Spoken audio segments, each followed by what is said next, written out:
the southern edge of Australia, where the continent breaks apart into the vast blue of the Southern Ocean, lies Tasmania, an island often described as the end of the world. Separated from the mainland by the 240-kilometer-wide Bass Strait, it feels both connected and remote, familiar yet different. The air is sharper, the landscapes greener, and the rhythm of life slower. For travelers arriving by ferry from Melbourne, the first sight of Devonport comes after a night crossing. The ocean is rough, the wind's constant, and the horizon never still. A reminder that this is the domain of the roaring 40s, the powerful westerly winds that circle the globe between latitudes 40 and 50. For others, the journey begins in the air. A short flight from Sydney or Melbourne, descending through clouds to reveal a patchwork of forest, farmland, and coastline. From above, Tasmania looks like a miniature continent, complete with snow-tipped peaks, glacial lakes, and untouched wilderness. Despite its size, barely the area of Ireland, Tasmania packs an extraordinary diversity. In a single day, you can walk on an empty beach, cross a rainforest trail, and watch the sun set over alpine plains.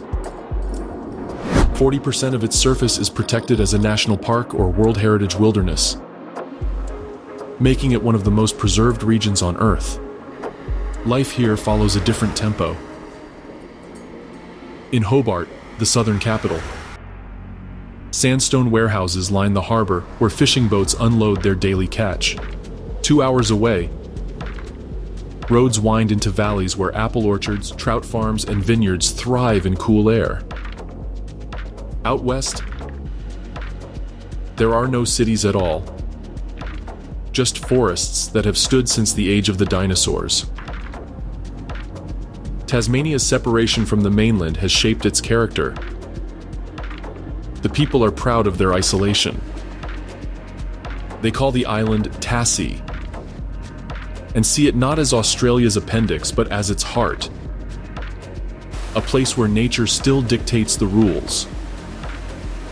Here, distance has preserved not only wildlife, but also identity. From the enduring culture of the Palawa people, Tasmania's First Nations, to the small towns that hold on to their convict-era roots. This island also carries a duality that defines every journey across it: ancient wilderness and modern creativity. In the same day, you can stand among 400-year-old Huon pines in the west, then visit an avant-garde art museum built into the rock near Hobart. You can taste local whiskey distilled with glacial water, or drive through empty mountain roads where wombats and wallabies roam freely. The climate adds to the mood.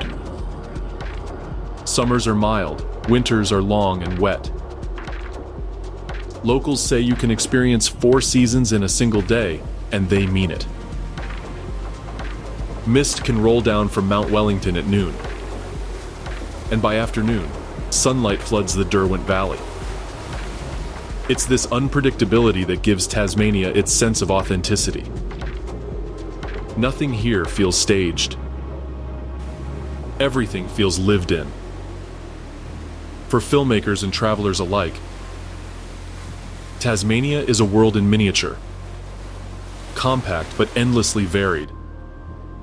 Its light changes by the hour. Its landscapes seem to shift with the weather. And beneath that constant motion, there's a stillness, a feeling that you've stepped somewhere that time forgot. This series begins here, at the world's edge. A place that reminds us how isolation can become inspiration, and how an island once overlooked now stands as one of the last truly wild frontiers of the modern world. Hobart sits between the mountains and the sea. A small capital with the character of a big port town and the calm of an island village.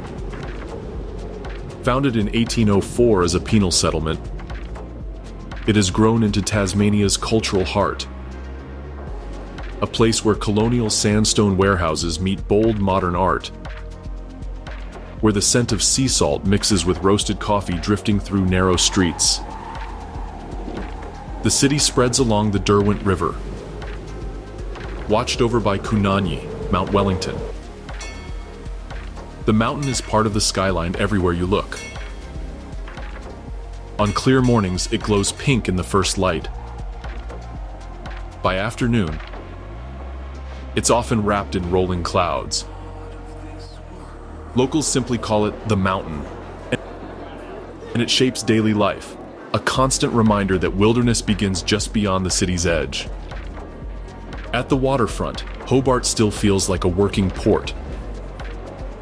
Fishing boats unload crayfish and abalone beside sleek yachts. Old shipping warehouses at Salamanca Place, once stacked with wool and whale oil, now host cafes, galleries, and small studios. Every Saturday, the Salamanca market takes over the cobbled street. A maze of stalls selling local cheese, honey, woodcraft, and hand-woven wool. Musicians play folk tunes as visitors sample oysters or warm cider. It's the perfect introduction to Tasmanian life. Creative, close to nature, and deeply local. Just beyond the market, Battery Point reveals the city's colonial layers. Narrow lanes lined with 19th century cottages lead uphill from the harbor. Some houses still carry ship names on their gates, a nod to the sailors who once lived there. The air smells faintly of the sea, and in winter the streets fill with wood smoke from old fireplaces. It's one of the few neighborhoods in Australia where history feels physically present. But Hobart isn't trapped in its past. The Museum of Old and New Art, MONA, changed how people see the city. Built into the cliffs upriver at Berrydale, it's a provocative blend of underground tunnels, interactive installations, and global art collections. Reaching it by ferry from the harbor feels like entering another world. MONA's founder, David Walsh, wanted it to shock and entertain, and it does both. The museum's presence has helped turn Hobart into one of Australia's most creative cities. For food lovers, the island's isolation has become an advantage. Restaurants champion short supply chains and seasonal produce. At waterfront bistros, menus change with the catch of the day. Scallops, trout, or southern rock lobster. In the back streets of North Hobart, you'll find bakeries using local flour and wine bars pouring cool climate Pinot Noir from the Tamar Valley. Even a casual pub meal often comes with ingredients sourced within a few kilometers. The rhythm of Hobart shifts with the weather. In summer, people gather by the docks for festivals and outdoor concerts. In winter, when mist settles low over the river, the city slows down. The annual Dark Mofo Festival fills the streets with firelight, music, and art that celebrates the longest nights of the year. A reminder that isolation can also be energy. For travelers, Hobart is both a destination and a starting point. Within a few hours, you can drive to alpine peaks, wild coasts, or deep rainforest. Yet many find themselves lingering, drawn by its mix of charm, creativity, and natural beauty. From the deck of a ferry or the lookout at Mount Wellington, you understand what makes this capital unique. It's not just the scenery or the art. It's how the two coexist. Hobart lives in balance. City and wilderness, history and modernity, salt air and mountain wind. And from here, the journey into Tasmania's wild heart begins. Just 30 minutes from Hobart's harbor, the road begins to climb sharply toward Coonanyi, Mount Wellington, the 271-meter peak that defines the city's skyline. The drive to the summit feels like crossing several worlds in one short journey. You start among quiet suburbs,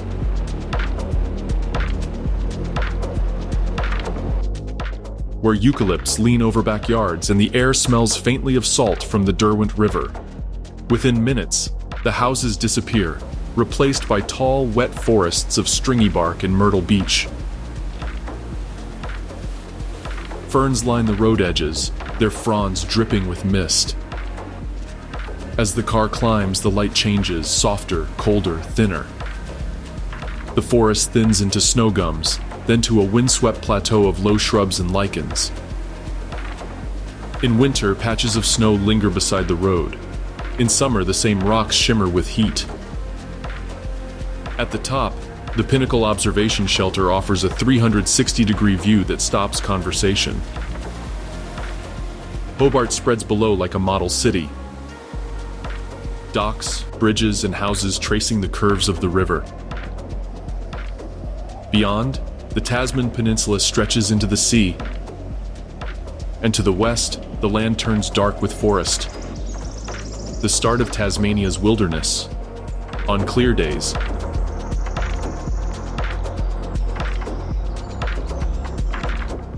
you can see as far as Bruny Island and the distant ridgelines of the Southwest National Park. But the weather here never stays still. Locals say you can experience 4 seasons in an hour, and it's true. One moment, sunlight floods the deck. The next, a wall of fog erases the horizon. Wind gusts can reach over 100 kilometers per hour, making even a few steps outside feel like a test of balance. It's part of the mountain's personality. Unpredictable and raw. For many Hobart residents, Coonanyi isn't just scenery. It's a daily ritual. At dawn, hikers and cyclists climb the tracks that zigzag through the foothills. Some stop at the springs, a picnic area halfway up, shaded by tall gums, before continuing to higher trails like the Organ Pipes track.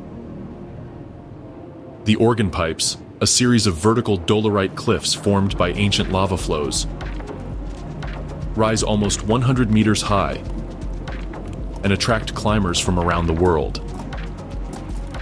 In winter, their tops often glitter with frost, while waterfalls freeze into thin ribbons of ice. For visitors, the mountain offers trails for every level. The Pinnacle track starts near Fern Tree, winding through mossy gullies and tree roots slick with rain. The zigzag track offers steep climbs and views that open gradually, rewarding patience. Mountain bikers use the north-south track, a purpose-built route that runs through rainforest and alpine heath before connecting to the city below.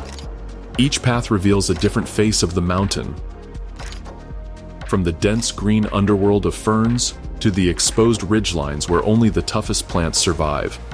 In winter, locals drive up to see snow, a small event that turns the summit into a playground. Children build snowmen on the roadside while adults brew coffee in the car, watching clouds roll past at eye level. In summer, it's common to find photographers waiting for the first light, when the city below glows orange and the peaks of the Tasman Peninsula rise from the fog like islands.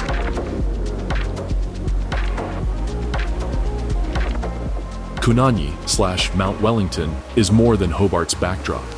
It's a living boundary between the city and the wild, the sea and the sky. For travelers, It's the simplest way to understand what Tasmania is about. Nature that begins at your doorstep, always present, always close. From here, the journey continues south and east, toward the cliffs and convict past of the Tasman Peninsula, where history meets the open ocean.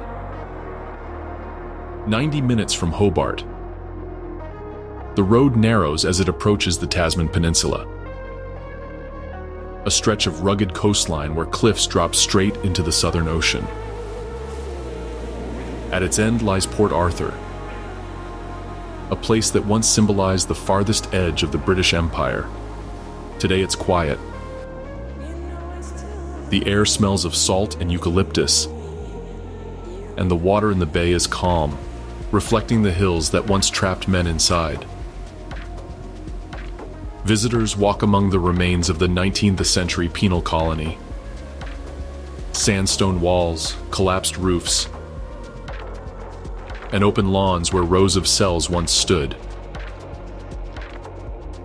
It's hard to imagine that this peaceful setting was once the site of one of the harshest convict settlements in the world. Port Arthur was established in 1830 as a timber camp,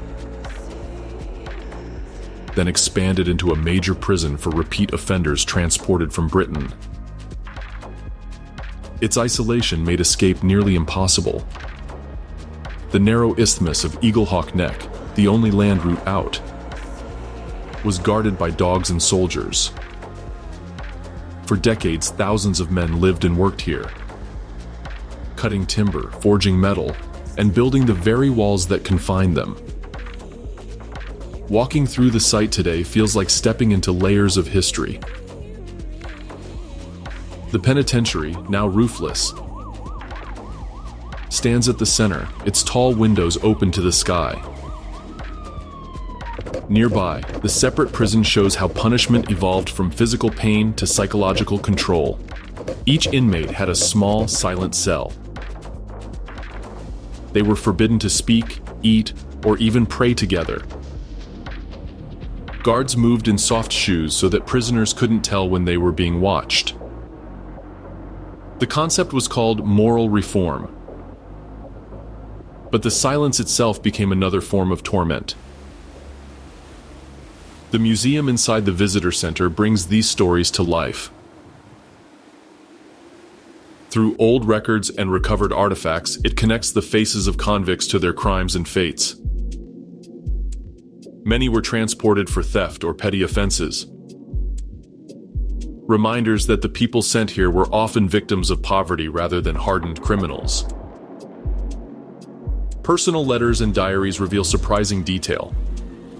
Moments of humor, hope, or longing for home. Yet Port Arthur isn't just about suffering. Over time, it became a place of transformation. When transportation ended in the 1850s, some former prisoners stayed on, working as free men. The site later turned into a small community, and eventually, a place of remembrance. In 2010, Port Arthur was listed as part of the Australian Convict Sites World Heritage, alongside other colonial-era prisons across the country. The listing recognized its global significance, not only as a site of punishment, but as a record of the early industrial society that Britain exported to the world. Today, visitors explore the ruins on guided walks and harbor cruises that circle the Isle of the Dead, the small island cemetery where convicts and officers lie buried side by side. The contrast is striking: turquoise water, green hills, and silence broken only by birds. Nature has softened what time could not erase. In the evenings, the site offers lantern tours that retell ghost stories and local legends. They're part of the experience.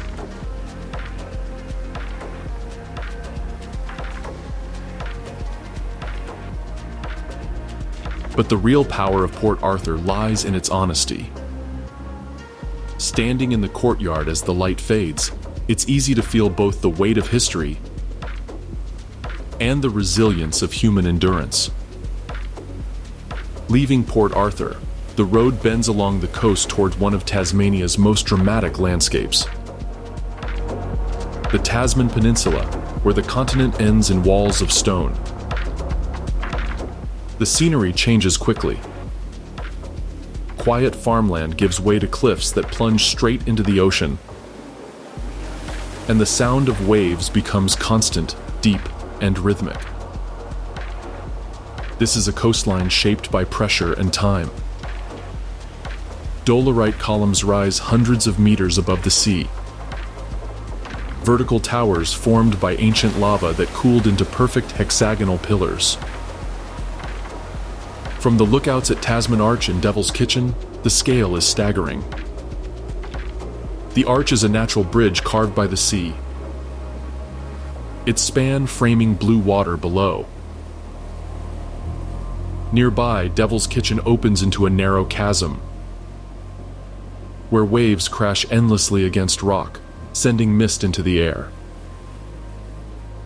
Standing at the edge, the sound is so powerful it feels physical. A reminder that this island sits on the restless boundary of two oceans. The Blowhole, another geological landmark nearby, roars at high tide as water surges through a tunnel and explodes upward in white spray. Visitors gather here year-round, cameras ready, while seagulls circle overhead. It's nature's version of theater, loud, unpredictable, and unforgettable. For those who want to see the cliffs from the water, the Tasman Island Cruise is one of Tasmania's signature experiences. Small, open boats hug the coastline beneath the towering walls. From sea level, the cliffs rise like cathedrals, 300 meters high, streaked with mineral colors and shadows.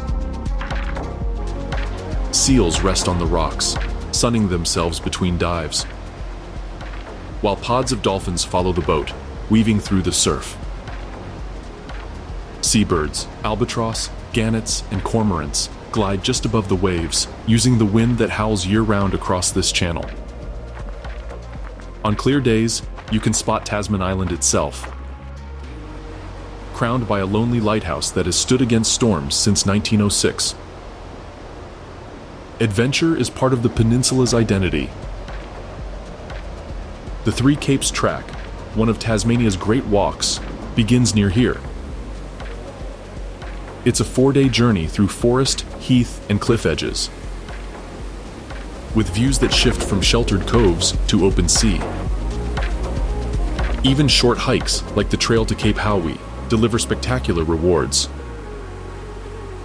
The famous totem pole, a slender sea stack popular with climbers, rises straight from the ocean like a pillar carved by the gods.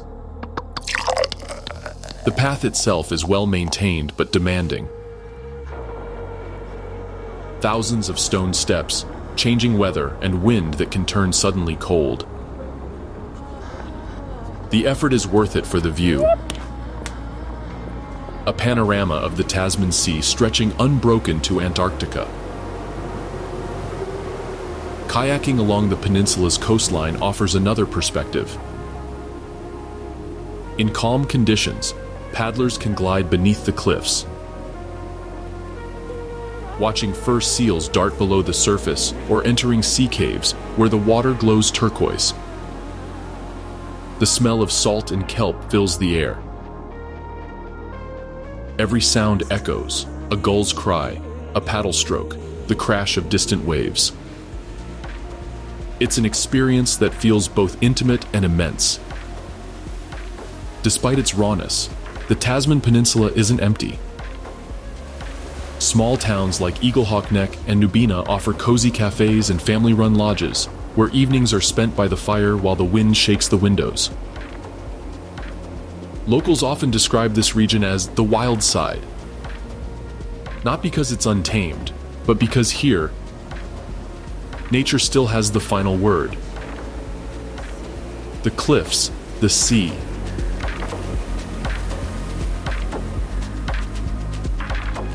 And the endless wind define the spirit of southern Tasmania.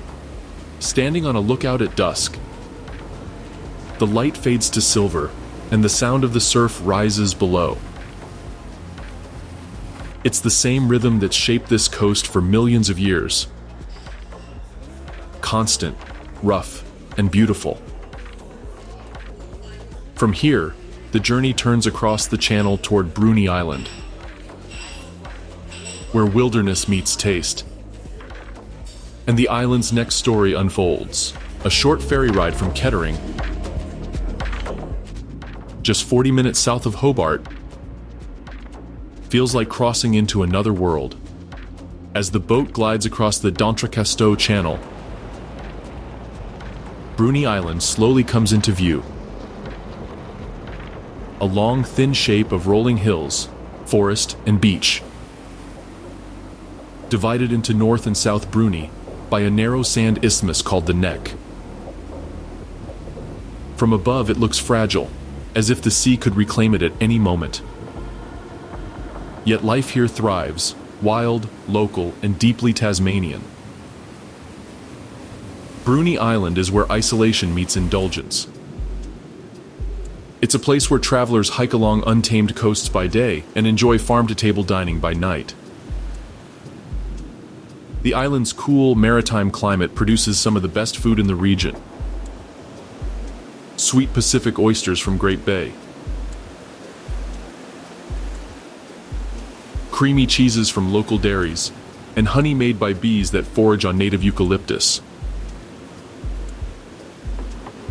The combination of wilderness and cuisine has earned Bruny the title of the Wild Gourmet.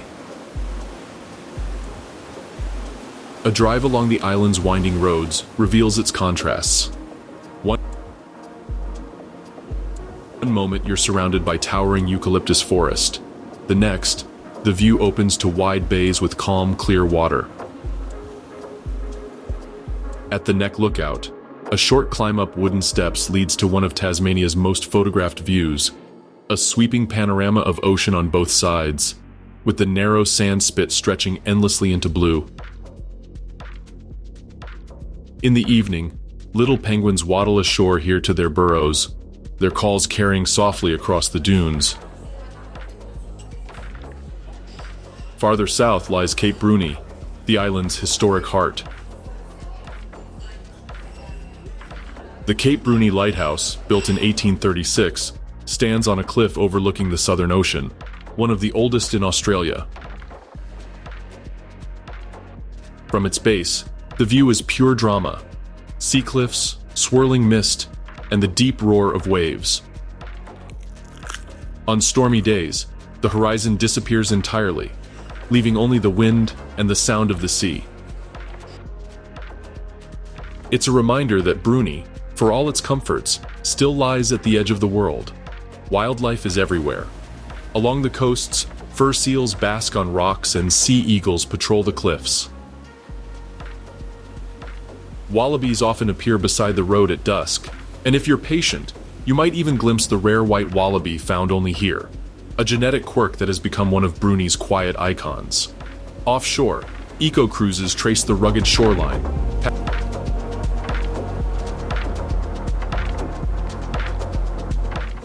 passing sea stacks and caves where dolphins and whales are sometimes seen. Food remains the island's unifying theme. At Get Shucked, visitors sample oysters minutes after they're harvested, paired with local sparkling wine. Nearby, Bruny Island Cheese Company offers tastings of handcrafted cheeses aged on site, while small farm stalls sell seasonal berries, cider, and chocolate made from island honey. Every meal feels deeply local, a celebration of isolation turned into flavor. Accommodation on Bruny mirrors this blend of nature and comfort.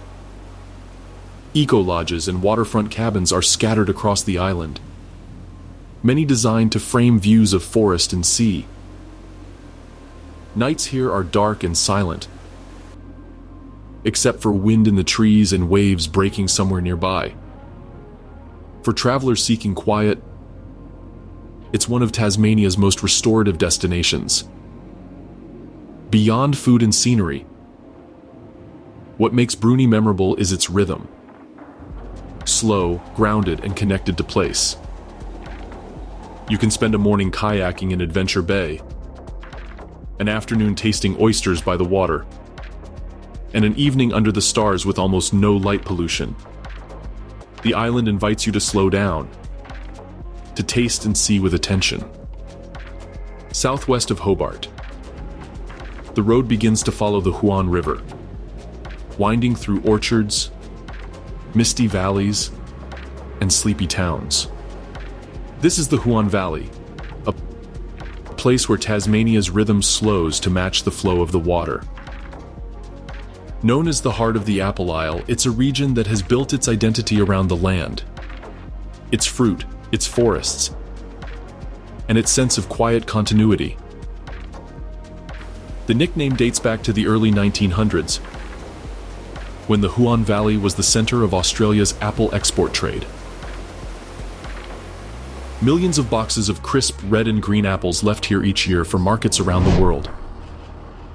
That era has passed, but its legacy remains in roadside stalls, selling heritage varieties, in the orchards that still line the hills, and in the pride locals take in their produce. Today, alongside apples, the valley is known for cider, honey, and small batch distilleries that capture its rural character. The Huon River is the valley's lifeline. It begins deep within Tasmania's southwest wilderness and flows north toward the sea, widening as it passes through farmland and forest. Along its banks, travelers find walking trails, kayaking routes, and picnic spots shaded by willows. The river reflects every color of the sky: pale gold in morning light, deep blue at dusk. And it ties the valley's towns together: Huonville, Franklin, Cygnet, and Gaveston. Each has its own pace, its own charm. Franklin, one of the oldest settlements, still echoes with the sound of craftsmanship. Here, traditional boat builders keep alive the art of wooden shipmaking at the Living Boat Trust, shaping Huon pine into graceful river vessels. Nearby, Cygnet attracts artists, musicians, and food growers.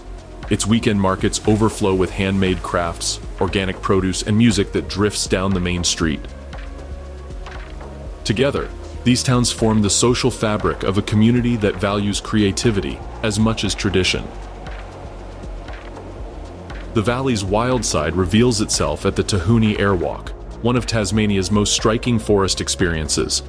A winding road from Gaveston leads into dense forest, where a steel walkway stretches high above the canopy of giant eucalyptus. Standing on the cantilevered platform above the Huon and Picton rivers, the view is pure immersion. Treetops sway in the wind, birds call from below, and the river glints between trunks. It's an intimate encounter with Tasmania's ancient forests and a reminder of their fragility. After the 2019 bushfires, new growth now rises from blackened bark, a living symbol of renewal. Adventure blends easily with reflection here. Visitors can cross the Huon Swinging Bridge, try the short Swinging Bridges walk, or take a rafting trip on the Huon's gentle currents. Others prefer simply sitting by the water, sipping local cider, and listening to the rustle of leaves. This is Tasmania's slow-living country, where time expands and the smallest details, the sound of bees in an orchard, the scent of fresh-cut wood, take on meaning. Sustainability is not a slogan here, but a way of life. Many farms in the valley follow organic or regenerative principles, and tourism is small-scale by design. The The goal isn't mass arrival, but lasting connection. Travelers are invited to meet growers, taste fruit straight from the tree, and understand the rhythm of life that defines this fertile region. By late afternoon, the valley light turns golden, and the river mirrors the hills in calm perfection. Smoke curls from chimneys, and the day slows to stillness. The Huon feels like a living postcard of everything Tasmania represents: self-sufficiency, resilience, and harmony with nature. As the road south begins to narrow and the forest thickens again, the next chapter of the journey leads into the island's vast wilderness, toward the remote beauty of the Southwest National Park, where civilization fades into silence. If Tasmania feels like a world apart, then the Southwest National Park is the world's end. Covering more than 6,000 square kilometers, it's the largest and most remote protected area in the state, a land of mountains, forests, and moorlands where weather, not people, decides the rhythm of life. This is one of the last temperate wildernesses on Earth, part of the Tasmanian Wilderness World Heritage Area.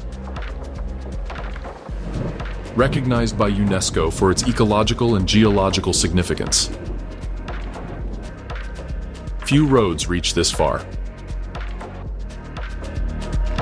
The Gordon River Road is one of the only gateways into the park. Winding west from the Huon Valley through a landscape that grows wilder with every kilometer. Towns disappear, phone signals vanish, the forest thickens, and the air smells of rain and eucalyptus oil. The road ends near Strathgordon, a tiny outpost overlooking Lake Pedder and Lake Gordon, two vast human-made lakes that gleam like silver in the mountain basin. From here, it's easy to grasp the park's scale. The Franklin Range and Western Arthur Range rise sharply from the plateau, their jagged peaks often hidden by rolling clouds. Rain is constant, wind is fierce, and the light changes by the minute. Hikers who venture out quickly learn to respect the elements. Rain lashes the tent, the mist hides the peaks, and silence fills the spaces between thunderclaps. In the same moment, when the clouds lift, the world below seems endless, an untouched mosaic of forest, moor, and water stretching to the horizon. For experienced adventurers, the Western Arthur's Traverse is one of the toughest and most rewarding treks in Australia. Narrow ridgelines, steep descents, and unpredictable weather make every step an act of endurance. Those who reach Lake Oberon, with its dark water reflecting the sawtooth ridges around it, often describe it as one of the most hauntingly beautiful sights on the island. But the Southwest isn't only for mountaineers. From Strathgordon, travelers can explore shorter trails like the Ted's Beach Walk or viewpoints along the Gordon Dam. The Gordon Dam, completed in the 1970s, is a feat of engineering, 140 meters tall, curving across the gorge like a concrete wave. It's possible to walk along the top, or, for the fearless, to abseil down its face, one of the highest commercial abseils in the world. The contrast between human construction and the surrounding wilderness makes the moment unforgettable. Despite the dams, most of this region remains untouched. Ancient temperate rainforests, full of mosses, tree ferns, and Huon pine, thrive under constant rain. Wildlife here lives as it has for thousands of years. Tasmanian devils, quolls, and platypuses still roam freely. Birdwatchers may spot the orange-bellied parrot, one of the rarest parrots on Earth, which migrates between this wilderness and the southern coast. There's a sense of humility in being here. No villages, no crowds, no phone coverage, just raw, elemental nature. Travelers quickly learn that comfort is secondary to perspective. Nights are long, and the stars are sharp against the black sky. When dawn arrives, mist drifts over the lakes and forests like a living thing, and the sound of wind through the trees becomes the only reminder that time is moving at all. The Southwest National Park isn't designed for convenience, it's designed for awe. It preserves what the rest of the world has mostly lost, a landscape shaped entirely by nature, where solitude is absolute and every view feels like the first. Leaving this place, travelers often describe the same feeling, not triumph, but quiet reverence. The wilderness doesn't need us, but for a few days, it lets us glimpse what the world looked like before we arrived. On Tasmania's rugged west coast lies Strahan, a small harbour town that feels like the edge of the map. Set on the vast expanse of Macquarie Harbour, it's a place where calm waters hide turbulent stories of convicts, explorers, and relentless wilderness. Today, Strahan serves as the gateway to the west coast and to the wild landscapes of the Gordon River. But its sense of isolation remains intact. The first impression is of stillness. Fishing boats rock gently in the sheltered harbor. The streets curve around the waterfront, lined with weathered timber buildings and cozy cafes. The air smells faintly of salt and wood smoke. Yet behind this calm facade lies a history as deep and dark as the waters that surround it. 2 centuries ago, this was one of the most remote and feared outposts of the British Empire. On an island within the harbor, Sarah Island, stood one of Tasmania's earliest convict settlements. Established in 1822, it was intended for the hardest offenders, men who had already escaped from other prisons. The conditions were brutal. Icy rain, isolation, and constant labor cutting precious Huon pine, a slow-growing timber prized for shipbuilding. Many tried to flee across the surrounding wilderness, but few survived. Today, Sarah Island is a hauntingly peaceful ruin. Visitors reach it by boat, stepping onto grassy ground where only stone foundations remain. Guides bring the past vividly to life through stories of punishment and escape, including that of Alexander Pierce, the convict who fled into the forest and resorted to cannibalism to survive. Standing among the ruins, it's hard to imagine such cruelty unfolding in a place so tranquil. The silence of the bay feels like time itself holding its breath. From Strahan, most travelers explore the wilderness by joining a Gordon River cruise, one of Tasmania's most iconic experiences. The boats glide silently across the harbor before entering the narrow Hell's Gates, the turbulent channel connecting the harbor to the open Southern Ocean. Once through, the waters calm again as the boat follows the Gordon River, a mirror of dark tannin-stained reflections.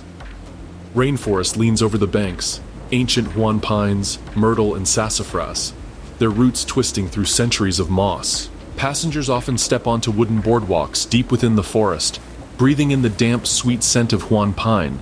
Some of these trees are thousands of years old, among the oldest living things on the planet. The stillness is almost absolute, the kind of silence that feels physical, pressing softly against your ears. It's this experience that captures the essence of Tasmania's West, wild, enduring, and humbling. Back in town, Strahan blends history with quiet hospitality.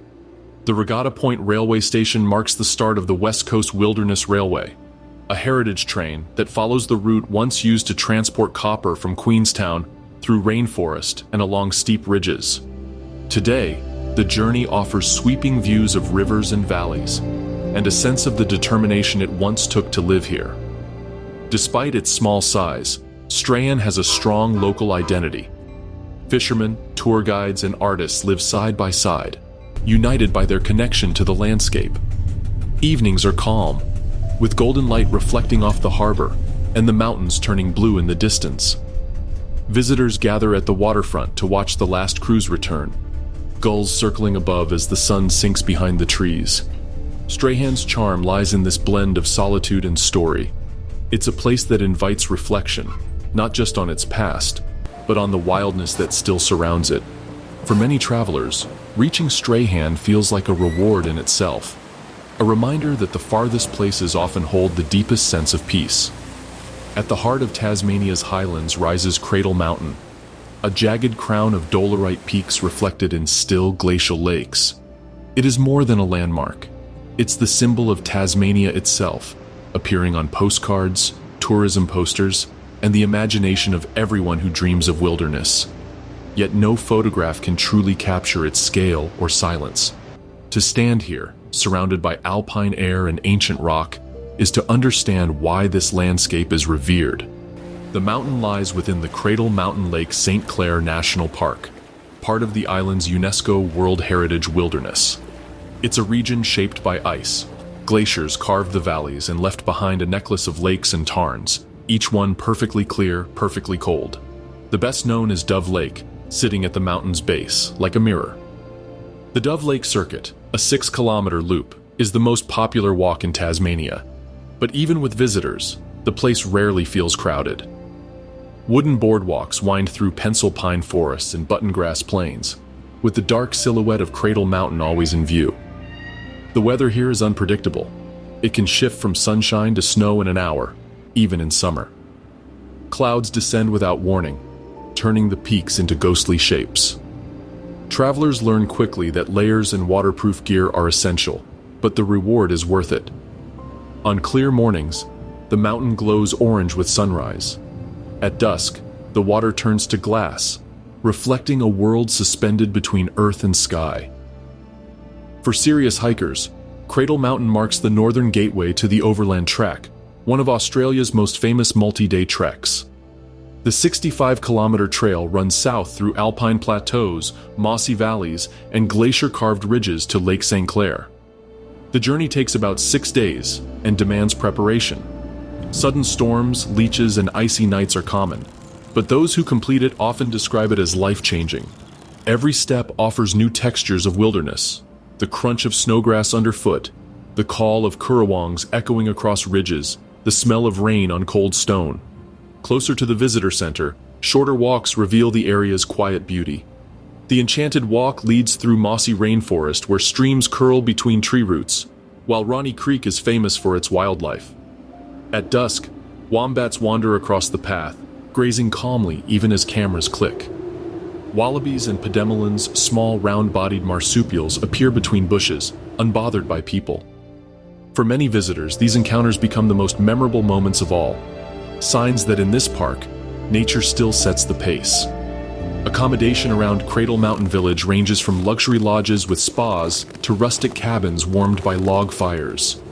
In the evenings, mist rolls in from the plateau, and the scent of wet earth fills the air. Some nights when the sky clears, the stars seem close enough to touch, part of Tasmania's vast, dark sky environment. The emotion of Cradle Mountain is hard to define. It's not awe in the dramatic sense, but something quieter, a kind of humility. Here, silence feels alive. The landscape holds its own time, indifferent to ours. Even brief visitors notice it. The stillness between gusts of wind, the reflection of clouds drifting across Dove Lake, the way the mountain disappears into fog and then re-emerges, unchanged. For many Tasmanians, this mountain is a reminder of what their island stands for: raw beauty, resilience, and balance with nature. Whether you hike for days or simply sit by the water's edge, Cradle Mountain offers the same gift. A moment when the modern world falls away, and you remember what it feels like to breathe in pure wilderness.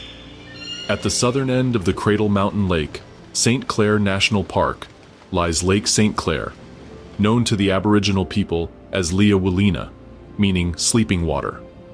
The name fits perfectly. The surface of the lake often lies perfectly still, reflecting clouds, mountains, and forests with mirror-like precision. Yet beneath that calm, the water runs deep, 167 meters, making it the deepest lake in Australia. It was carved more than 10,000 years ago by the slow movement of glaciers, leaving behind a basin that feels timeless, untouched. For most travelers, this is the end point of the Overland Track, a natural conclusion to Tasmania's greatest wilderness journey. After 6 days of trekking through alpine plateaus and moss-covered valleys, hikers emerge here to the sight of the lake spreading wide before them, silver and blue under the shifting sky. It's a moment of stillness, exhaustion giving way to quiet pride, surrounded by scenery that feels both ancient and alive. Access is easier for day visitors, too. From the Lake St. Clair Visitor Center at Cynthia Bay, a network of walking trails follows the shoreline and forest edge. The Watersmeet Walk brings travelers to the point where the Hugel and Cuvier rivers join before flowing into the lake, while the Platypus Bay Track, offers a chance to spot one of Tasmania's most elusive animals.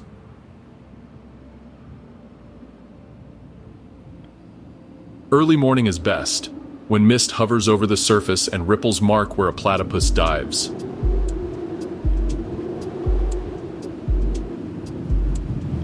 Boat tours run across the lake, gliding toward the northern shore where the overland track begins. From the deck, the reflections are hypnotic. Dark water mirroring the dense forest of sassafras, celery top pine, and myrtle. The air smells faintly of wet wood and cold stone. There are no cities, no crowds, only the faint hum of the engine and the occasional call of a black currawong echoing over the water. The stillness here is deceptive. Beneath the surface, Lake St. Clair forms a complex ecosystem. Cold, oxygen-rich waters support unique aquatic life, while the surrounding forest shelters wombats, echidnas, and podemelons.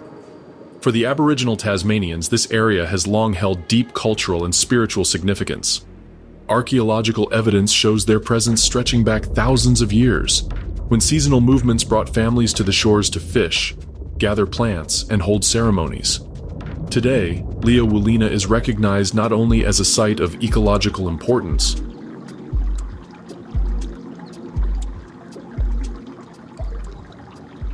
but as part of Tasmania's continuing Indigenous heritage, a landscape that connects memory and survival. The lake also serves as a quiet base for travelers exploring the island's central wilderness. The small Pump House Point Lodge, built within a converted hydroelectric pump house that extends into the lake, offers one of the most atmospheric stays in Australia.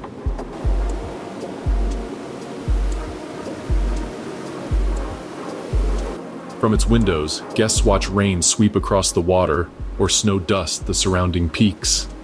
Nights are silent except for the sound of wind in the trees and the gentle lap of waves against the shore. For those seeking solitude, Lake St. Clair delivers it completely. The sense of scale is humbling. Mountains in every direction, the lake stretching into mist, and forests so dense they seem to absorb sound. It's easy to understand why this is called the heart of Tasmania. Everything here, the rivers, trails, wildlife, and history, converges in one perfect, reflective space. Standing at the jetty as the last boat returns, the sun sinks behind the ridges, and the lake turns to glass once more. The world feels paused.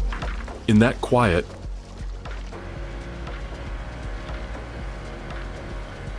it's impossible not to feel what this place represents. A living memory of an ancient land preserved in water, forest, and silence. Tasmania's west coast is a land of contrasts, a place where mountains once glowed red with fire and smoke, and where nature is now reclaiming what industry left behind. Towns like Queenstown, Zeehan, and Rosebery sit scattered between misty valleys and weathered hills, their stories tied to the earth beneath them. This is where Tasmania's modern history was carved from stone, and where the scars of that past have become part of the landscape's identity. The journey west feels like entering another world.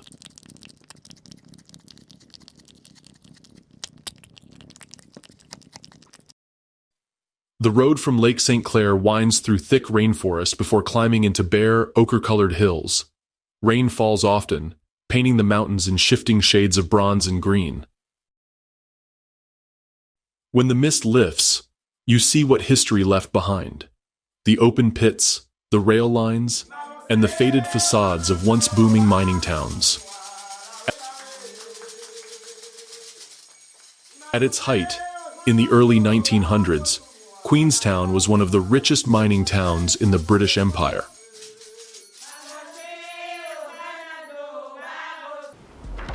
The Mount Lyell copper mine drove its economy, producing vast fortunes but at a heavy cost.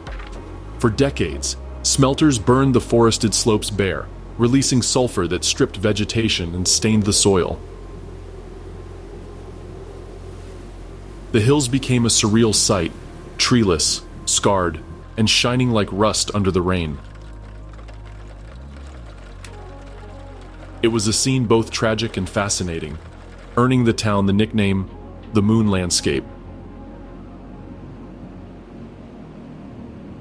Today, Queenstown feels transformed. The mine has closed, and while traces of its past remain,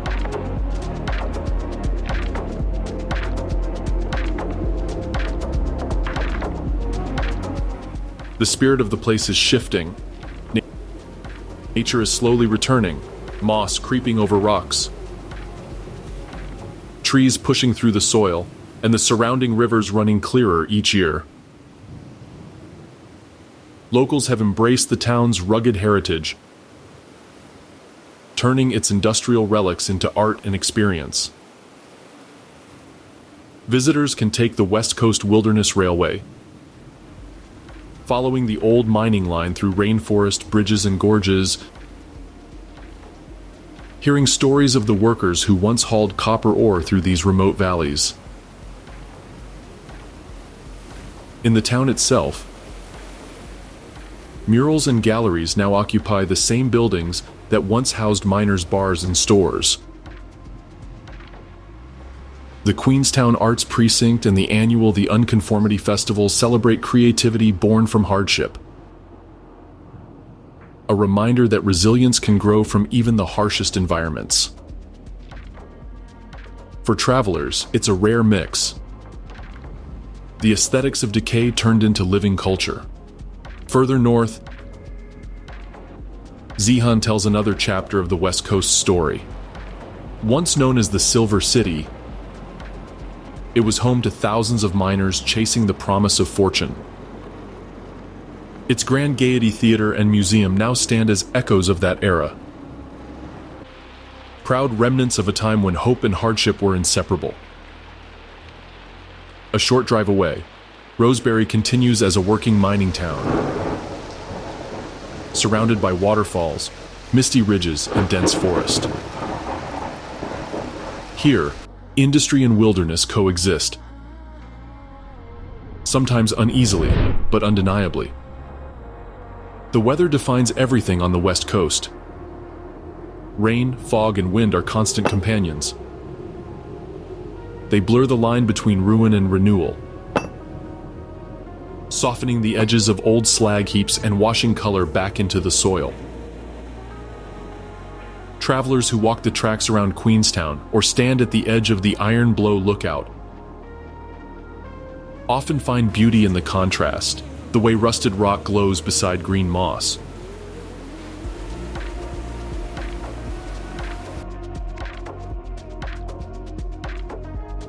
Or how mist rolls through valleys once filled with smoke. This region tells a story of endurance. The people who live here, miners, artists, guides, and families, share a quiet pride in their landscape. They've seen it at its worst and now watch it heal. Devonport is where many journeys to Tasmania begin. A gateway between sea and land, industry and countryside. The Spirit of Tasmania ferry docks here after its overnight voyage from Melbourne, carrying travelers, cars, and caravans eager to explore the island. As the ship pulls into port, the first sight of Devonport feels welcoming and practical. A working harbor town with a calm rhythm, framed by beaches, rolling hills, and the scent of the Bass Strait breeze. This city on Tasmania's north coast is more than just an arrival point. It's a place where the sea shapes daily life, and where the island's reputation for fresh produce, open landscapes, and community spirit begins to take form. The Mersey River runs through the heart of Devonport, dividing the city into east and west. On its banks, fishermen unload their catch. Cyclists pass along the coastal trail, and locals gather at small cafes overlooking the water. The scale is human, modest, easy to navigate, and immediately grounded in its connection to the land. For many visitors, Devonport marks a transition from the long journey across the strait to the freedom of Tasmania's roads. Heading inland, the scenery quickly opens up to farmland and orchards, where neat fields stretch toward the foothills of the Great Western Tiers. This is the Northwest's breadbasket, producing everything from apples and berries to honey, truffles, and fine cheeses. A short drive leads to farm gates and tasting sheds where travelers can meet growers, sample cider, or pick fresh fruit in season. It's an invitation to slow down and savor what Tasmania grows best. Back in town, Devonport balances its industrial roots with a growing cultural scene. The Bass Strait Maritime Centre, housed in a restored 1920s building, tells the story of the Strait, one of Australia's most unpredictable stretches of water. Exhibits recount shipwrecks, navigation routes, and the evolution of the ferry service that now defines modern travel between Tasmania and the mainland. It's a reminder that every arrival here is part of a long tradition of crossings. Nearby, the Mersey Bluff Lighthouse stands watch at the mouth of the river, painted white with red vertical stripes. It's one of Tasmania's most photographed landmarks. The cliffs around it offer panoramic views of the coastline, rugged in parts, tranquil in others, and at dusk, wallabies often graze on the grassy slopes. Walking trails along the headland lead to Aboriginal rock carvings, silent traces of the Palawa people, who lived and fished along this coast long before European ships arrived. Devonport also celebrates its connection to the surrounding region. Each year, it hosts events that showcase northern Tasmania's character, cycling races, food festivals, and craft markets that bring together communities from the coast and countryside alike. There's a sense of practicality here. It's not a city that tries to impress, but one that grows on you the longer you stay. The beaches, Coles Beach, Back Beach, and Don Heads offer quiet escapes within minutes of the center. They're places where locals surf, walk dogs, or simply watch the ferry depart each evening, its lights fading toward the horizon.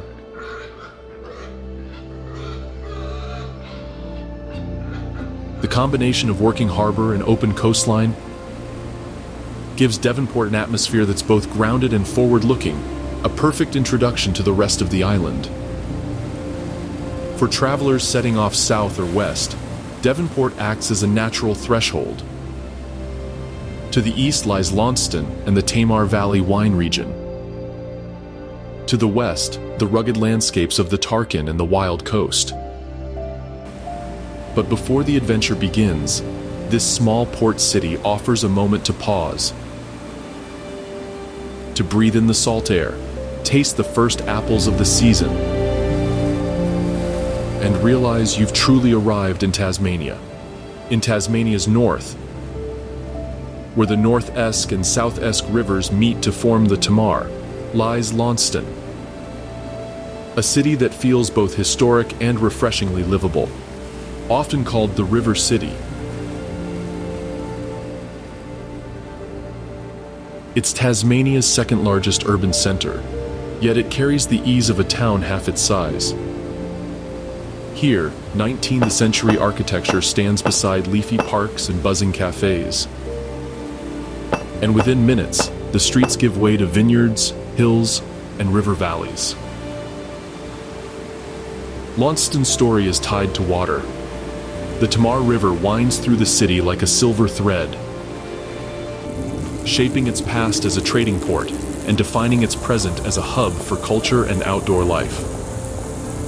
The waterfront precinct, once lined with warehouses, has evolved into a lively district of restaurants and design spaces. It's a place to taste local wines, browse weekend markets, or simply watch the reflections ripple across the river. At the city's edge lies Cataract Gorge Reserve, Launceston's natural heart. Only a 15-minute walk from downtown, it feels worlds away.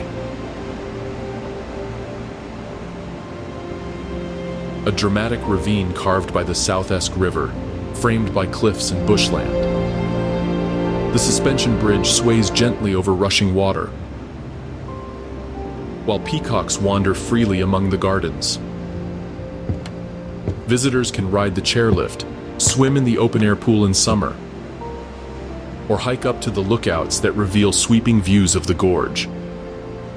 It's this proximity, from urban cafe to wild canyon in the space of a morning, that defines Launceston's charm. Back in the city, Launceston's architecture tells a story of prosperity and preservation. Georgian facades, Victorian terraces, and Art Deco corners line streets that have changed little in over a century. The Queen Victoria Museum and Art Gallery holds exhibits that span Tasmania's natural history and colonial past, while small galleries and design studios reflect a growing creative energy. In the laneways and markets, you'll find local roasters, craft distillers, and a strong focus on locally sourced ingredients, from sourdough and cheese to the cool climate wines of the Tamar Valley. Launceston's cafe scene is deeply ingrained in daily life. Mornings begin with coffee by the river. Afternoons might lead to a brewery in an old mill or a picnic in City Park, where the conservatory glows with seasonal blooms. There's a rhythm to the city, not hurried, but quietly productive. Locals will tell you it's one of the most walkable cities in Australia, and it feels true. Every path leads somewhere worth lingering. Just beyond the city limits, the Tamar Valley wine route unfolds northward.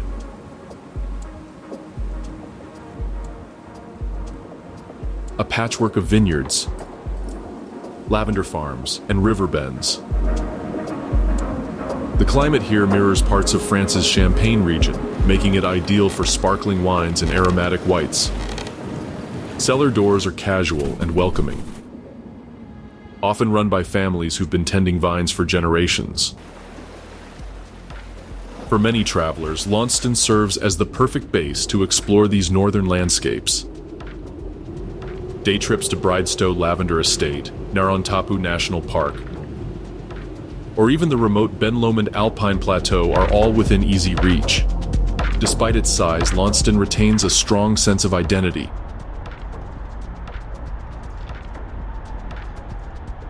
Part country town, part cultural capital.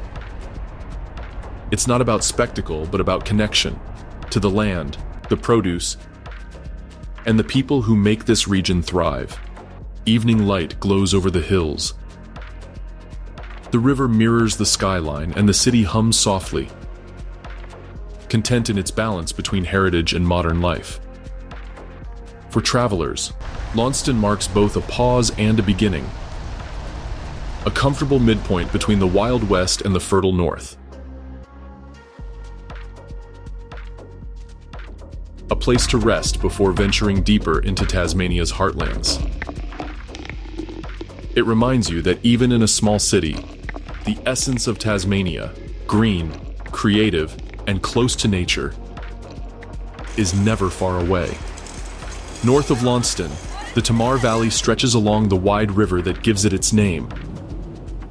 A landscape of green slopes, winding water, and quiet roads that seem made for unhurried travel. It's Tasmania's most famous wine-growing region, and one of the southernmost in the world. The cool maritime climate here creates conditions perfect for sparkling wines, Chardonnay and Pinot Noir, varieties that thrive on crisp mornings and long, mild afternoons. The drive from Launceston follows the Tamar River northward, passing small villages, orchards and fields where vines march in tidy rows over the hillsides. The pace slows naturally. There's no rush here. Everything, from the wine to the conversation, seems designed to be savored. More than 30 vineyards line the Tamar Valley wine route, each with its own character. Some are elegant estates with manicured lawns and fine dining restaurants. Others are family-run farms where the winemaker might pour your glass personally. Joseph Cromie Wines, just south of the city, sets the tone. A restored homestead overlooking a tranquil lake, where tastings come with local cheese, and the view itself feels like part of the experience. Farther north, Moores Hill Estate and Holm Oak blend tradition with innovation, using solar energy and sustainable farming to preserve the valley's delicate balance. The wines reflect the land, clean, crisp, and understated. Locals often say they're not trying to imitate any other region. They're simply letting Tasmania speak for itself through every bottle, and it does. The sparkling wines rival those of Champagne, while the Pinot Noir are among the finest in Australia. But the experience is about more than the glass. It's about the atmosphere of slow enjoyment that defines the valley. Beyond wine, the Tamar Valley offers a blend of rural charm and soft adventure. Many travelers explore by bicycle, following scenic backroads between vineyards and riverside cafes. Others stay on farm stays or boutique lodges, waking to mist over the hills and breakfast made with local honey, berries, and bread.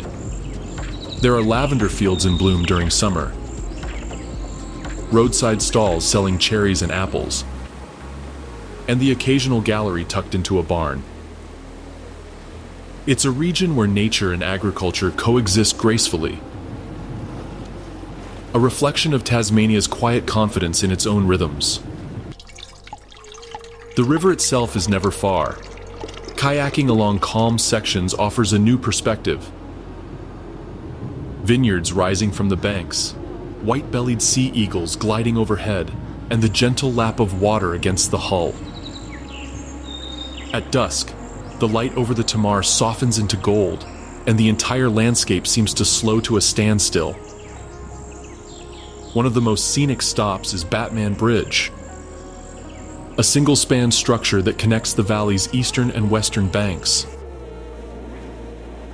From here, travelers can loop through both sides of the wine route, visiting local producers of cider, truffles, and craft gin.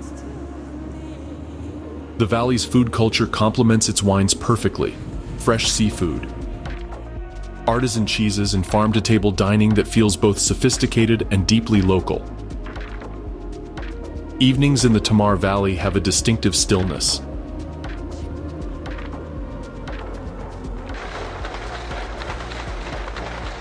The air cools quickly. The sky turns lavender over the vines. Visitors often describe the feeling as timeless, as though the modern world is somewhere far beyond the horizon. In that sense, the valley captures something essential about Tasmania.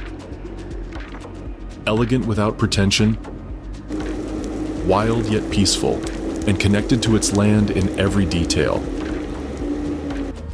Whether you arrive for a day of tastings or stay for a week of quiet exploration, the Tamar Valley invites you to slow down and breathe with the landscape. It's not about ticking places off a list. It's about being present, glass in hand.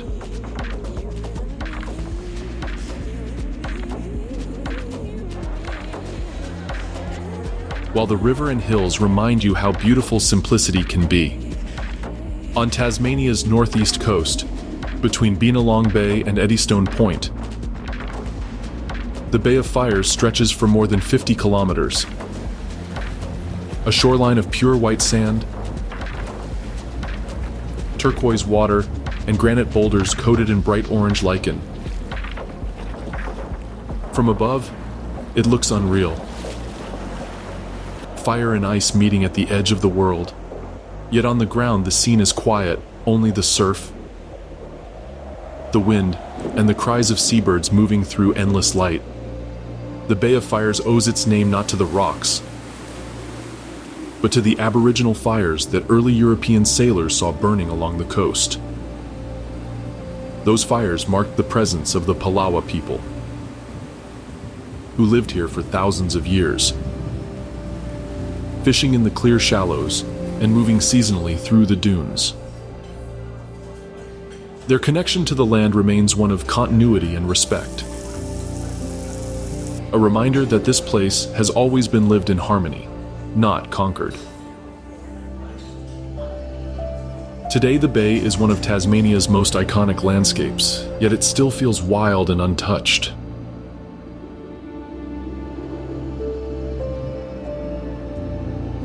The road north from St. Helens winds through coastal heathlands before opening suddenly to panoramic views of the ocean. The first sight of those orange boulders against the blue water is unforgettable. A contrast so vivid it seems almost exaggerated. But it's real. The color comes from lichen that thrives in the clean air and constant sea spray. Travelers come here for simplicity.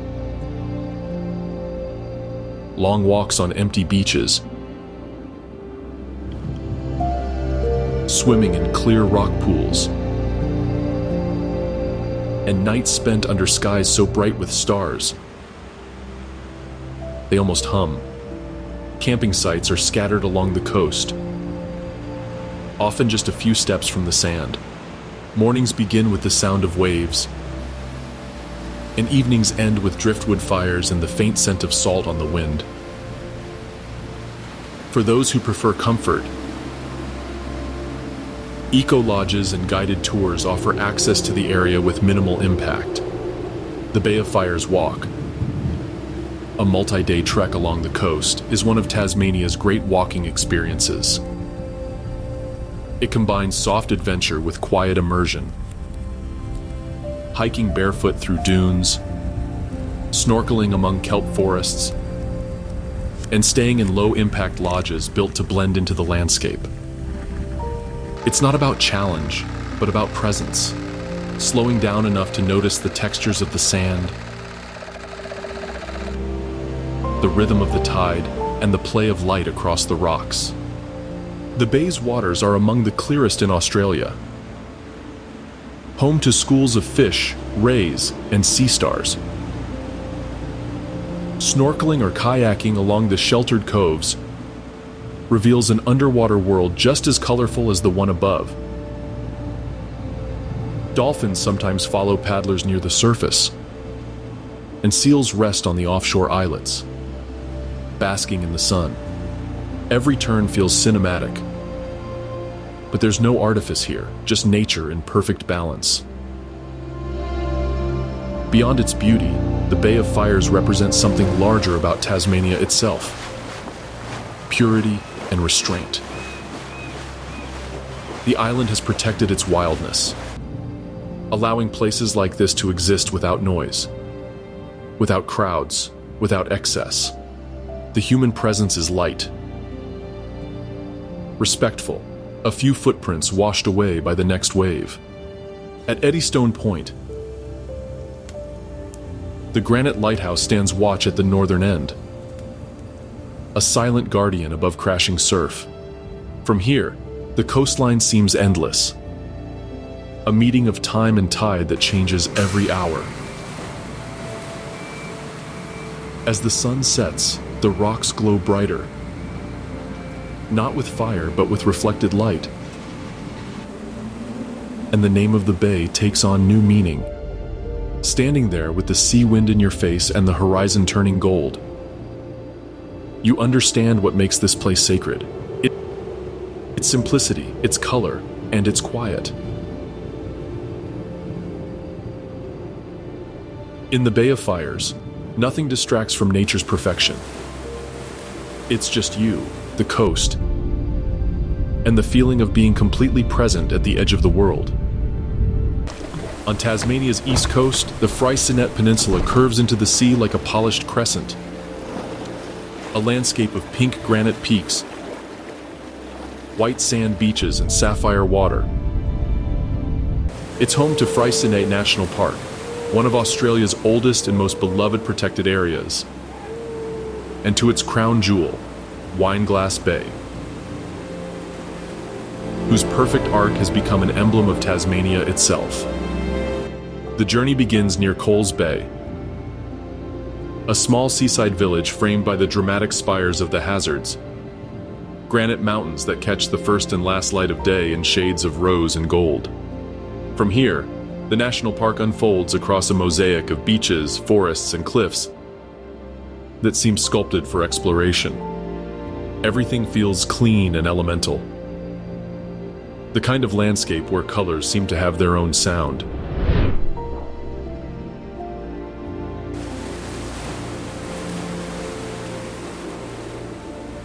The Wineglass Bay Lookout Trail is the most famous walk in the park, and for good reason. The track climbs steadily through eucalyptus forest and opens suddenly to that view. The white curve of sand meeting the turquoise sea, the pink rocks of Mount Mason and Mount Amos rising behind. It's one of those rare places where no photograph can do justice to what the eye perceives. The clarity of air, the depth of color, the silence that amplifies the waves below. For those willing to continue, the longer track down to the beach itself offers a more intimate perspective. The sand is powder fine, the water cold, and impossibly clear. Often there's no one else in sight. Just the sound of the surf and the sweep of seabirds overhead. Kayakers glide along the bay's curve,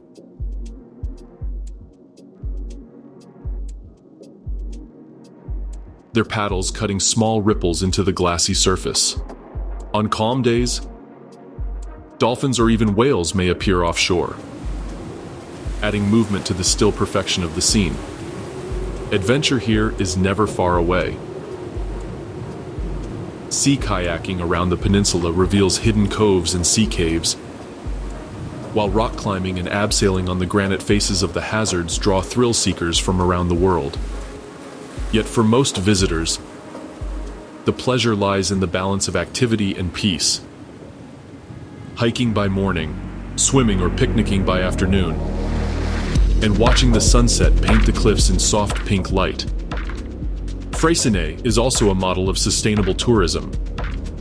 The national park's management prioritizes conservation, limiting development and guiding visitor flow to protect fragile habitats. Trails are well maintained but unobtrusive. Accommodations range from simple campsites to eco-lodges designed to blend into the landscape. And most experiences, from guided walks to wildlife cruises, operate under strict environmental guidelines. This care ensures that what draws people here remains unspoiled. Wildlife thrives in this balance. Bennett's wallabies graze near the car parks.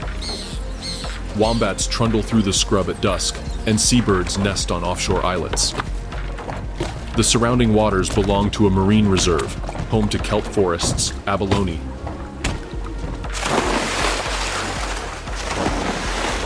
and colorful fish species. Even small details, the scent of eucalyptus in the warm air, the crunch of quartz sand underfoot, remind you that this place is alive in every sense. At night, Freycinet feels almost suspended in time. Stars spill across the sky, and the faint beam of the Cape Tourville lighthouse sweeps rhythmically over the dark sea. The peninsula seems to hold its breath between tides, timeless and self-contained. To stand above Wineglass Bay is to understand why travelers cross oceans to see it.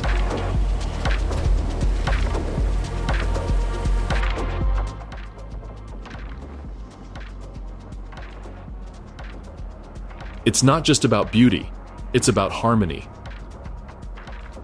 The land, sea, and sky align perfectly here, and for a moment you feel aligned with them. Freycinet doesn't ask for attention, it earns it quietly. With every shimmer of water and curve of granite. Off Tasmania's east coast, a short ferry ride from Triabuna leads to Maria Island, a place that feels more like a living museum than a destination. There are no cars, no shops, and no permanent residents, just open grasslands, windswept cliffs, and an extraordinary abundance of wildlife. It's often described as Tasmania in miniature, a microcosm of the island's natural and historical heritage, preserved in near-perfect stillness. The ferry crossing takes about 30 minutes, but it feels like a passage through time. As the mainland fades, the horizon fills with the outline of Mount Maria and Bishop and Clerk Peaks, rising steeply from the sea. When you step ashore at Darlington, the island's only settlement, you're greeted not by traffic or noise, but by the soft rustle of grass and the sight of wombats grazing beside colonial ruins.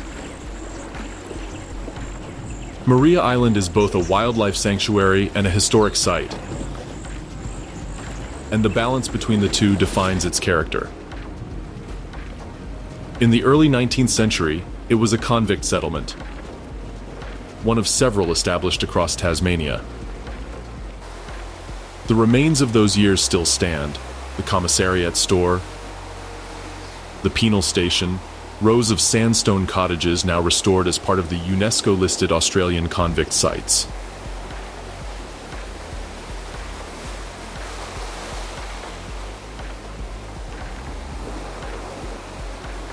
Walking among them, it's easy to imagine the isolation the prisoners must have felt. Cut off from the world, surrounded by sea and silence. But what once symbolized hardship has become a story of renewal. In the 1970s, Maria Island was declared a national park, and its wildlife began to thrive. Today, it's one of the best places in Australia to see animals in their natural environment. Wombats waddle across the open fields. Forester kangaroos lounge in the sun. And Cape Barren geese graze unbothered by human presence.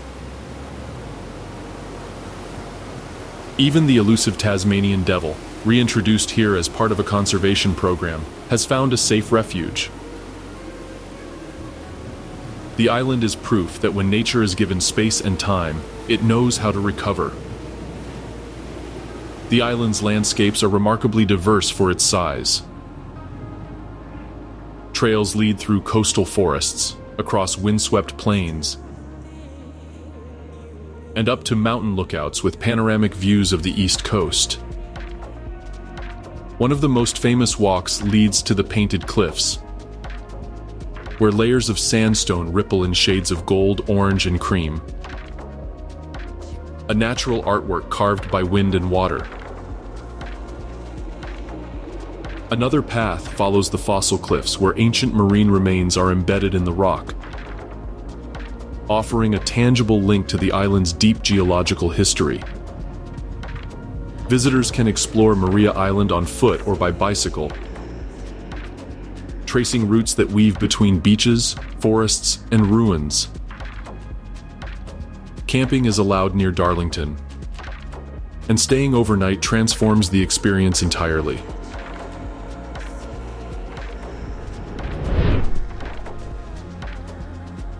Once the last ferry leaves, the island becomes quiet again, lit only by the moon and the sound of the sea. The night sky here is among the clearest in Tasmania, revealing constellations in breathtaking detail. What makes Maria Island unforgettable isn't just its scenery, but its atmosphere of peaceful coexistence.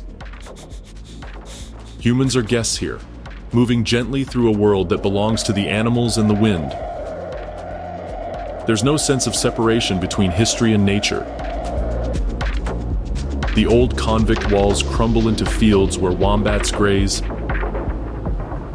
and seabirds nest on the same cliffs that once held watchtowers. For travelers, Maria Island feels like stepping outside of time. A reminder that wilderness doesn't always mean remoteness, and that preservation can be as much about restraint as action. To visit is to experience Tasmania's essence distilled. Wild, beautiful, and quietly resilient. When the ferry returns to the mainland, the memory of that silence lingers. The kind that makes you listen more carefully to the world once you're back in it. The drive along Tasmania's east coast is one of Australia's most scenic coastal routes. A sequence of sweeping bays, fishing villages, and turquoise waters that seem painted rather than real. At its northern end lies St. Helens, the largest town on the east coast and a natural base for exploring the Bay of Fires. It's a working harbor where fishing boats unload their daily catch and the scent of salt and seaweed hangs in the air. Early morning, the wharf hums with quiet purpose. Gulls wheel overhead, nets are hauled in, and the water glints silver in the sun. The town's rhythm is tied to the tides, and seafood defines its cuisine. Travelers stop here for fresh oysters, crayfish, and scallops, best enjoyed right by the marina. Despite its size, St. Helens retains the easy calm of a seaside settlement. Its charm lying in small details, the chatter at the bakery, the wind in the rigging, the sea spray misting over the esplanade. Heading south from St. Helens, the East Coast Drive unfolds in long, hypnotic stretches.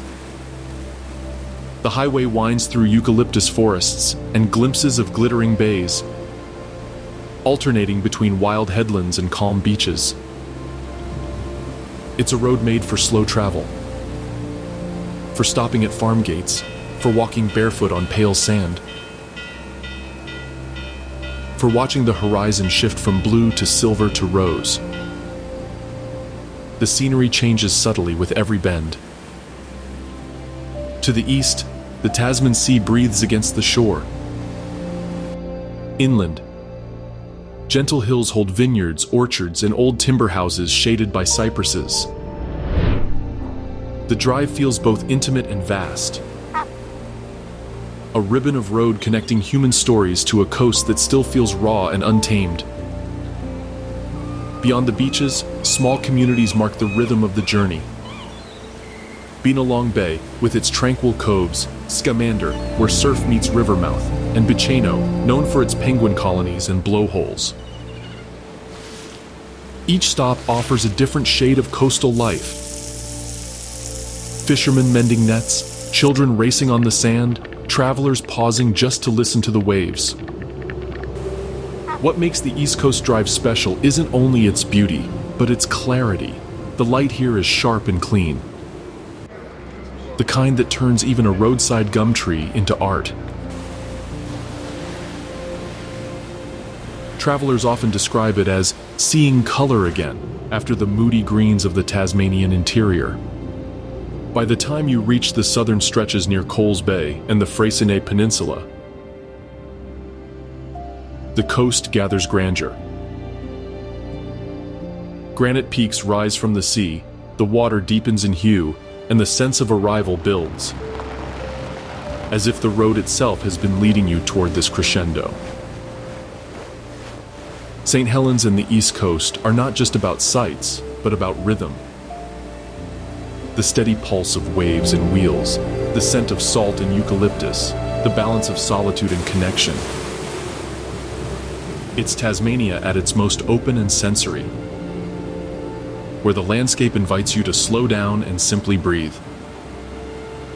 Far beyond Tasmania's main island, scattered across the Bass Strait, lies the Furneaux Group, a chain of more than 50 windswept islands shaped by granite, wind, and solitude. Among them, Flinders Island stands as the largest and most inhabited, yet it remains profoundly remote, a place where wilderness and community coexist in quiet resilience.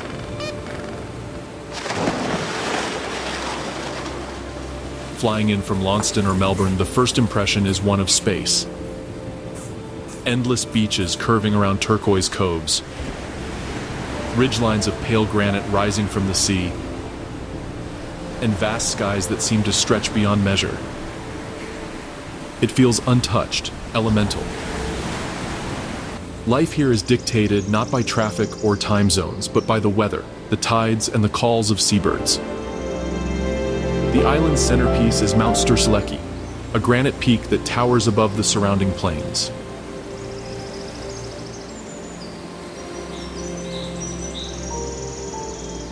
Its slopes hold ancient forests and heathlands, while the summit offers sweeping views over the Bass Strait, a patchwork of light, mist, and ocean.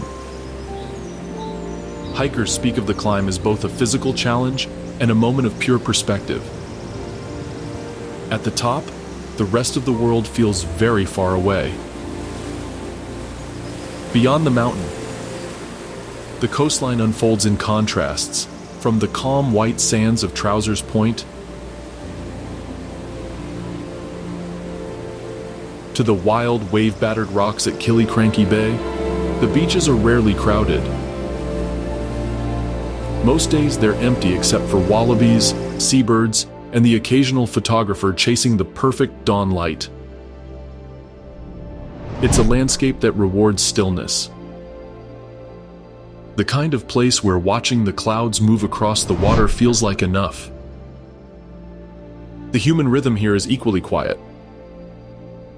Whitemark and Lady Baron are the island's small hubs, places with general stores, a pub, and locals who greet newcomers as if they've been expected.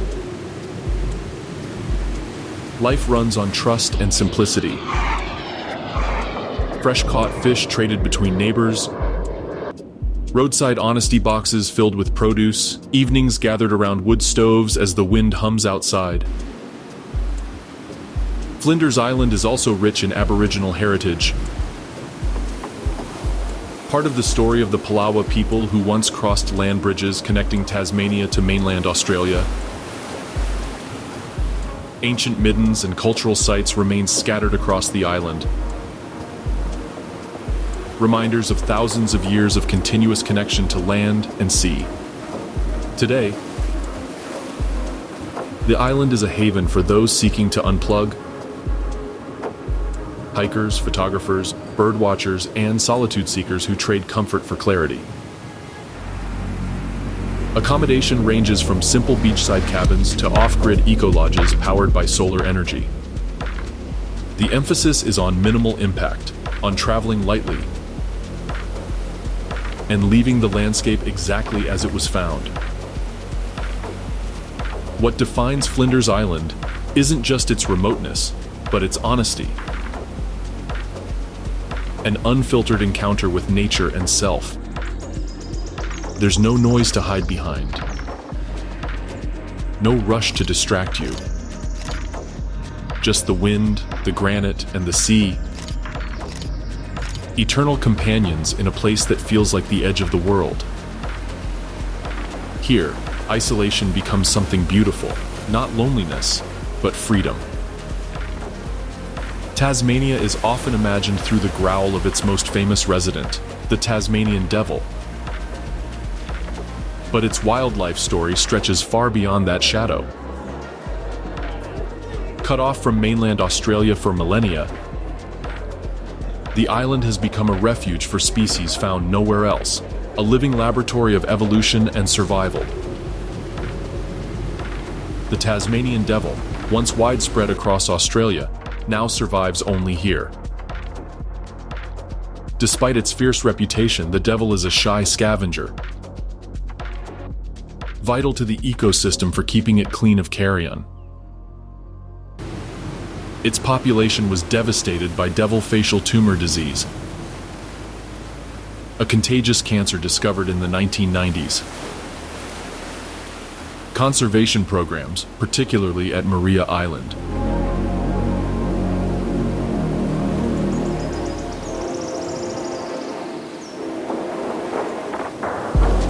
Naron National Park, and the Tasmanian Devil Unzoo near Port Arthur, have since created disease-free sanctuaries and breeding populations. Slowly, the species is making a comeback, a symbol of Tasmania's deep commitment to wildlife protection. But the devil is only the beginning. Tasmania is home to a cast of uniquely adapted creatures. Wombats that trundle through alpine meadows at dusk, eastern quolls, agile predators with spotted coats once extinct on the mainland, and the elusive platypus, which thrives in Tasmania's clean rivers and streams. Even the forests hum with life. Pademelons and batongs rustle through the undergrowth, while echidnas forage methodically along the roadside verges. In the island skies, wedge-tailed eagles circle above mountain ridges. And in the southwest wilderness, the haunting call of the Currawong echoes across misty valleys.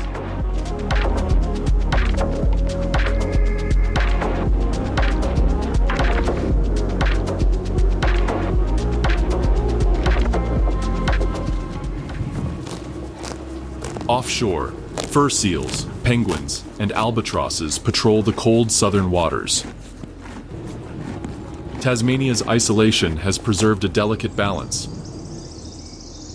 one that's rare in the modern world.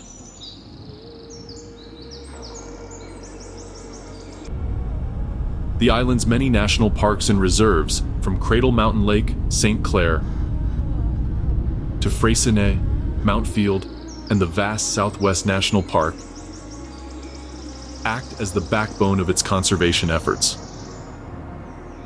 Visitors are encouraged to explore these places responsibly, to keep a respectful distance, to avoid feeding animals, and to stay on marked trails to protect fragile ecosystems. In recent years, Tasmania has also become a hub for rewilding projects. Initiatives that aim to restore native habitats and reintroduce species lost to time. Efforts to control invasive predators like feral cats and foxes are critical, as are programs that support the coexistence of humans and wildlife, particularly around agricultural areas. The goal is simple but profound: to ensure that wild creatures can thrive in the landscapes that shape them. For travelers, encounters with wildlife here often feel intimate and unplanned. A wombat grazing beside a boardwalk, a platypus rippling the surface of a still lake, a devil's screech carried by the wind at night. Each moment is a reminder that Tasmania remains one of the few places where the wild still feels truly wild. To meet these animals is to glimpse an older rhythm of life, one that runs deeper than time, rooted in the island's forests, rivers, and silence. In Tasmania, nature isn't a backdrop. It's a presence, alive and near. At the end of the journey, Tasmania remains what it was at the beginning. A world apart. An island shaped by distance and defined by contrast. It's a place where wilderness meets artistry, where centuries-old forests share the horizon with bustling markets, and where the sound of surf can be heard, not far from the echo of a cafe crowd. From Hobart's waterfront to the wind-battered cliffs of the Tasman Peninsula, from the vineyards of the Tamar Valley to the fog that settles over Lake St. Clair, Tasmania holds together things that elsewhere might not coexist: isolation and warmth, silence and creativity, the ancient, and the new. Each curve of road or turn of trail reveals not only a landscape, but also a rhythm of life that feels slower, steadier, more deliberate. For travelers, this island often begins as a destination and ends as a recalibration. Time stretches differently here. The phone signal drops, the air cools, and the senses sharpen. The taste of local honey, the scent of wet eucalyptus, the cry of an unseen bird at dusk. They all register more vividly. It's not only the scenery that leaves a mark, but the feeling that something in the modern world has been paused, allowing nature to speak in its original language. What defines Tasmania is not just its wilderness, but how people live with it. Towns like Strahan, Bacino, or Juanville don't conquer their surroundings, they adapt to them. Locals speak of the weather, the tides, the forests, not as obstacles, but as companions. Farmers, artists, and guides share a quiet understanding that this island's beauty depends on restraint. The same forces that make Tasmania breathtaking also make it fragile. That awareness has shaped how the island welcomes those who arrive. Trails are well marked but lightly trodden. National parks are accessible but protected. The Tasmanian Wilderness World Heritage Area, covering nearly a fifth of the island, stands as both a sanctuary and a reminder. Wildness can survive if we choose to respect it. Responsible tourism here isn't just a guideline. It's a shared value. Travelers are encouraged to tread lightly, to leave no trace, to listen as much as they look. Every small act, refilling a bottle instead of buying one, staying in local lodges, supporting small producers, helps sustain the delicate balance that defines this place.